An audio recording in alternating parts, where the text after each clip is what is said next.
கரூரில் சட்டப்பணிகள் ஆணைக்குழு சார்பில் கொத்தடிமை முறை ஒழிப்பு விழிப்புணர்வு பேரணி நடைபெற்றது. கரூர் மாவட்ட சட்டப்பணிகள் ஆணைக்குழு சார்பில் கொத்தடிமை முறை விழிப்புணர்வு பேரணியை மாவட்ட முதன்மை நீதிபதி கிறிஸ்டோபர் தொடங்கி வைத்தார். இந்த பேரணியானது 5 ரோடு பகுதியில் உள்ள பழைய நீதிமன்ற வளாகத்தில் துவங்கி சர்ச் கார்னர், தின்னப்பா கார்னர், பேருந்து நிலையம், ஜவஹர் பஜார் வழியாக சென்று மீண்டும் பழைய நீதிமன்ற வளாகத்திலேயே முடிவடைந்தது. இதில் நீதிபதிகள், தன்னார்வலர்கள், தனியார் கல்லூரி மாணவ மாணவிகள் கலந்து கொண்டு கொத்தடிமை முறைக்கு எதிரான கண்டன கோஷங்கள் எழுப்பி சென்றனர். முன்னதாக கொத்தடிமை முறைக்கு எதிரான உறுதிமொழியை அனைவரும் எடுத்துக் கொண்டார்கள்.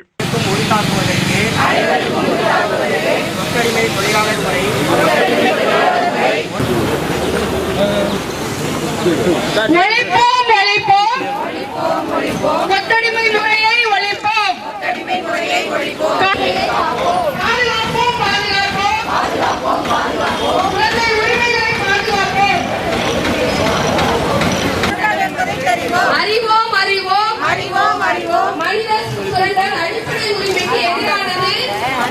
மனித சுரண்டல் அடிப்படை